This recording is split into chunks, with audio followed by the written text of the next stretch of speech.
Faltan apenas horas para que Colombia tome una de las decisiones más trascendentales de su historia reciente. Las encuestas muestran un escenario que podría cambiar el rumbo político del país. Las emociones están al límite y la polarización alcanza niveles pocas veces vistos. Pero detrás de los titulares, las cifras y los discursos de campaña, hay preguntas mucho más profundas que vale la pena analizar. ¿Estamos realmente frente a una elección cerrada? ¿Qué factores podrían definir el resultado en el último momento? ¿Y qué consecuencias tendría para Colombia un triunfo de cualquiera de los dos candidatos? En este video conocerás el análisis del escritor y politólogo Agustín Laje, quien expone su visión sobre el panorama electoral, el contexto regional, las estrategias de campaña y los escenarios que podrían abrirse después de la jornada en las urnas. Se trata de una conversación que aborda temas como la gobernabilidad, la polarización política, la economía, la seguridad y el lugar que ocuparía Colombia en América Latina, según el desenlace de estas elecciones. Quédate hasta el final, porque revisaremos los argumentos, las proyecciones y los riesgos que, según esta perspectiva, podrían marcar el futuro inmediato del país. ¿Cómo ve este empate? Que es un empate, además con una polarización muy grande. Bueno, yo no sé si le llamaría empate. De hecho, lo impensado ocurrió en primera vuelta contra todo el pronóstico disponible de prácticamente todas las encuestas que giraron y dieron vueltas por Colombia a lo largo de los últimos meses y que ninguna de ellas ponía a Abelardo del Espriella en primer lugar y finalmente terminó llevándose el primer lugar con una ventaja relativamente importante respecto de Cepeda, que hoy funciona como una gran esperanza porque de donde deberíamos ver hacia dónde van los votos, son de dos candidatos que no parece que Cepeda pueda rascar demasiados votos de ahí. Tenemos los votos de Paloma Valencia, por un lado, donde yo me animaría a suponer que alrededor del 80% de esos votos se deberían ir al candidato del Espriella. Y después tenemos el caso del candidato Fajardo. ¿A dónde se van a ir los votos de Fajardo? Bueno, yo ahí no sé si el 80%, pero más o menos la mitad para cada uno. Aún así, la ventaja se la llevaría a Abelardo del Espriella. Y esto es lo que están mostrando ahora sí las encuestas en danza en estos últimos días de campaña política, donde prácticamente todas, con una única excepción de una encuestadora muy próxima a los intereses del petrismo, pero el resto le dan a Abelardo una ventaja que va entre 8 a 5 puntos. Así que yo diría, el escenario, a mi juicio, no es de empate, es de una ligera ventaja para Abelardo del Espriella, que sin embargo uno cometería un gran error si se confiara. Porque ocurre que cuando las masas se confían, se relajan, dicen, bueno, quizás hoy me conviene quedarme en mi casa mirando el partido del Mundial, mirando el fútbol, aparte es una época para distraerse en todas partes, y si muchos piensan así, entonces ahí sí se podría empezar a hablar quizás de un empate y quizás una, gran reconquista del votante por parte de Cepeda, pero en principio hay una diferencia que para mí es bastante importante. Más allá de las campañas, los discursos y las encuestas, hay un factor que podría definir quién será el próximo presidente de Colombia: el comportamiento de los votantes que apoyaron a los candidatos eliminados en la primera vuelta. En una elección tan ajustada, cada punto porcentual puede inclinar la balanza y cambiar el rumbo del país. La gran incógnita está en saber hacia dónde migrarán esos millones de votos. ¿Se concentrarán mayoritariamente en uno de los finalistas? ¿Se dividirán casi por igual? ¿O una parte importante de esos ciudadanos decidirá no acudir a las urnas? Esa respuesta puede ser mucho más determinante que cualquier debate o acto de campaña realizado en los últimos días.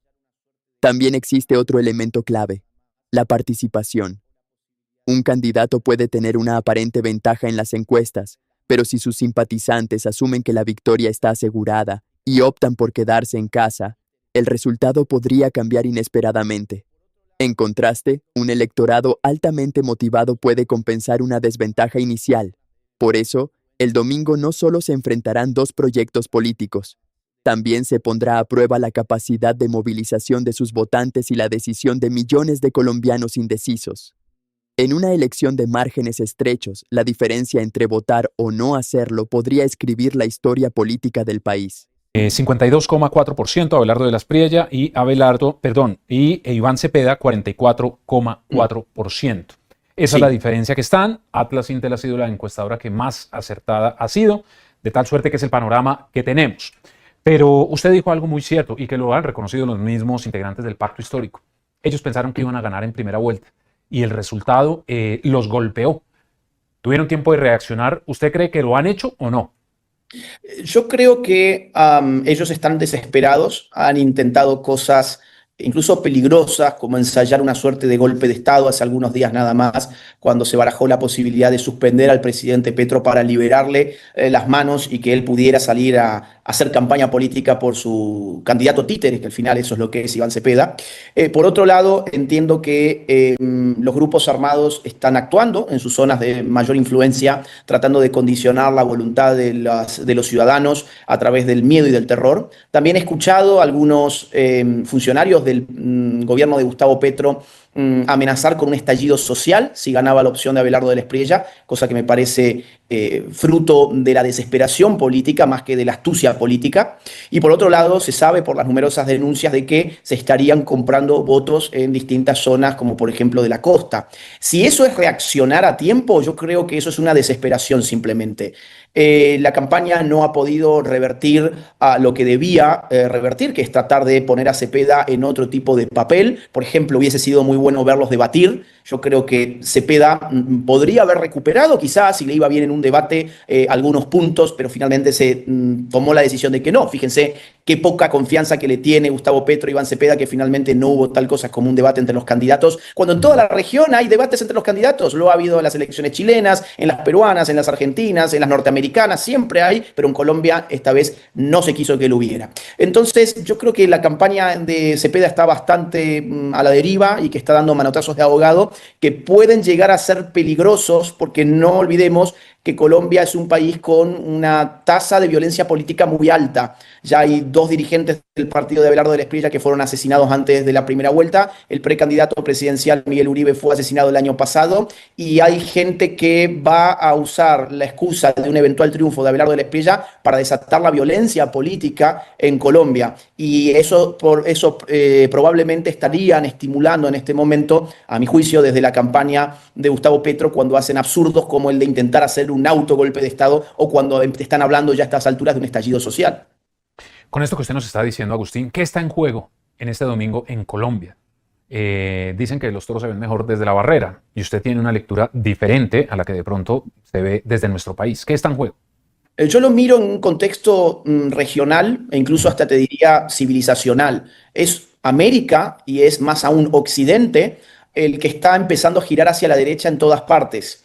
El tiempo de Gustavo Petro fue un tiempo en el que América giraba hacia la izquierda. Ganaba Lula da Silva en Brasil, ganaba Alberto Fernández en Argentina, ganaba Pedro Castillo en Perú, ganaba Gabriel Boric en Chile, ganaba Joe Biden en los Estados Unidos, ganaba López Obrador en México. Claro, Gustavo Petro se insertó en un contexto regional donde los vientos soplaban por la izquierda. Bueno, ahora esos vientos han cambiado en todas partes. Desde el año 2023 hasta el año 2026, prácticamente todas las elecciones que se han celebrado en nuestro continente le han dado un triunfo a la derecha. Pero no a cualquier derecha, no al centro derecha tradicional, sino fundamentalmente a las nuevas derechas. Las derechas que vienen con una agenda político-ideológica sustancial, que no se alían a las agendas progresistas o globalistas como solía ser la vieja centro-derecha y que traen consigo además candidatos que son outsiders, que son sumamente carismáticos y que tienen un poder comunicacional a través de redes sociales sumamente fuerte. El caso de Argentina es bastante evidente porque los candidatos son muy parecidos. Abelardo del Espriella tiene grandes parecidos con el candidato Javier Milei, pero también podemos pensar en el caso de Donald Trump en los Estados Unidos, José Antonio Kast en Chile, podemos pensar ahora en la victoria inminente de Keiko Fujimori en el caso del Perú, y las próximas elecciones brasileras que le dan hasta ahora una ventaja en las encuestas a Flavio Bolsonaro. De hecho, hace pocos días, 2 o 3 días nada más, Lula da Silva dio una entrevista y tuvo que admitir que hoy el mundo no es de izquierdas, que los votantes de todos nuestros países están, en todo caso, huyendo de las izquierdas. Ese es el contexto en el que Cepeda está con una diferencia de casi 8 puntos por debajo en la encuesta que recién estabas mencionando certeramente de Atlas Intel. Entonces, ¿qué se está jugando Colombia? Se está jugando ingresar en un espacio regional girando hacia la derecha, donde hay presidentes como Milei, como Kast, como Asfura en Honduras, como Fujimori próximamente en Perú, etcétera, o quedarse en el viejo eje chavista, de un chavismo que ni siquiera tiene ya a Nicolás Maduro y que probablemente el año que viene Delcy Rodríguez se tenga que someter en Venezuela a elecciones y muy probablemente las pierda y es muy probable que llegue María Corina Machado a Venezuela. Y es muy probable a su vez que la dictadura castrista, a la cual los allegados a Gustavo Petro tanto admiran, también es muy probable que caiga esa dictadura, con lo cual la región se está transformando por completo y los colombianos tienen que decidir, ¿queremos mantenernos en el eje chavista del socialismo del siglo XXI o queremos apostar a las ideas de la libertad de las nuevas derechas regionales? La historia política de América Latina suele moverse por ciclos. Durante una etapa, varios países apostaron por gobiernos de izquierda impulsados por promesas de cambio social, mayor intervención del Estado y nuevos modelos económicos. Sin embargo, en los últimos años se ha observado en distintos lugares un fortalecimiento de opciones de derecha o centroderecha, impulsadas por preocupaciones relacionadas con la seguridad, el crecimiento económico, la inflación y el descontento con los gobiernos en ejercicio. En ese contexto regional, Colombia enfrenta una decisión que trasciende una simple elección presidencial.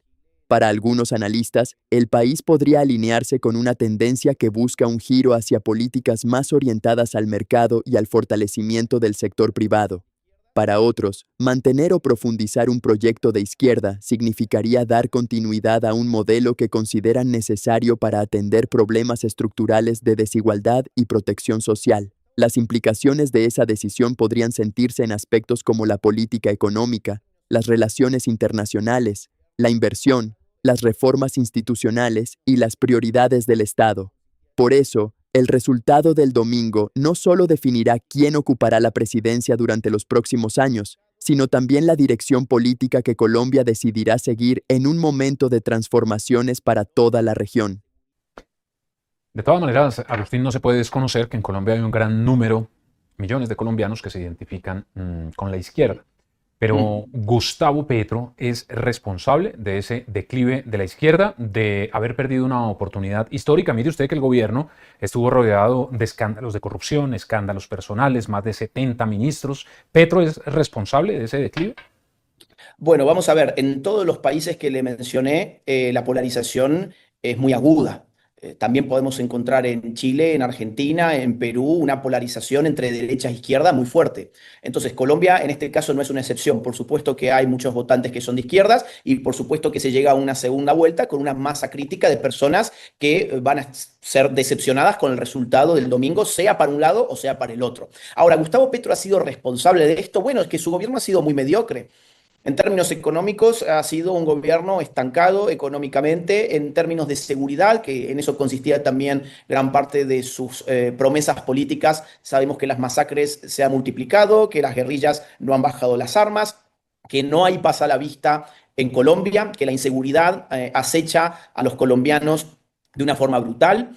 Sabemos que además en materia internacional tampoco podríamos decir que Colombia ha sido elevada, digamos, en cuanto al nivel y en cuanto a la percepción política que se tiene del gobierno de Gustavo Petro. Recordemos que Gustavo Petro, por ejemplo, hasta hace pocos meses se encontraba en Nueva York con un megáfono tratando de instar a un golpe de Estado de las Fuerzas Armadas norteamericanas contra el presidente Trump, por ejemplo. O, por ejemplo, nos enteramos por la carta de su ex canciller que los estuvieron buscando durante muchas horas, por no decir 1 o 2 días, en Francia, porque no se sabía a dónde se había metido Gustavo Petro después de lo que habría sido una fiesta de puro descontrol. Entonces, todas estas cosas se conocen internacionalmente y entiendo que hay una porción muy importante del pueblo colombiano que no le debe caer demasiado bien la política internacional de Gustavo Petro, ni cómo ha dejado al pueblo colombiano Gustavo Petro. Recordemos una de las últimas, porque con las elecciones de ustedes creo que ni siquiera han tomado nota de esto, pero Gustavo Petro declaró quién tenía que ser el ganador de las elecciones peruanas el mismo día en que se celebraba la segunda vuelta, cuando el conteo apenas estaba comenzando, él ya declaraba quién había ganado las elecciones y finalmente el resultado fue el opuesto, es decir, el nivel de ridículo en el caso de Estados Unidos, en el caso del Perú que le estoy comentando, en el caso de Francia, es un gran ridículo y si le sumamos, insisto, una economía estancada y le sumamos una inseguridad galopante, pues tenemos que concluir que estos 4 años han sido 4 años perdidos. ¿Cuál ha sido el éxito de Abelardo de la Espriella y Agustín? Porque Abelardo es un abogado reconocido en Colombia, mas no en la política. Uno comprende la votación de Iván Cepeda por 2 razones, su trayectoria como congresista y por ser el candidato del gobierno. Pero Abelardo es un fenómeno, sin duda. Bueno, otra vez, yo quiero enmarcar esto siempre en la región para que noten los amigos colombianos que Colombia está inserto en un contexto continental donde suceden cosas muy similares. En las democracias modernas está ocurriendo un fenómeno que hace apenas unos años parecía improbable. Cada vez más ciudadanos están depositando su confianza en figuras que vienen por fuera de la política tradicional.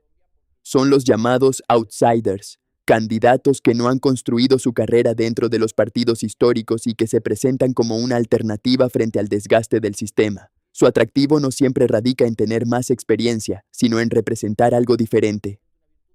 Muchos llegan desde el mundo empresarial, académico o profesional y conectan con un electorado cansado de promesas incumplidas, escándalos de corrupción y liderazgos repetitivos. En lugar de ofrecer continuidad, prometen romper con las reglas establecidas y desafiar a las élites políticas.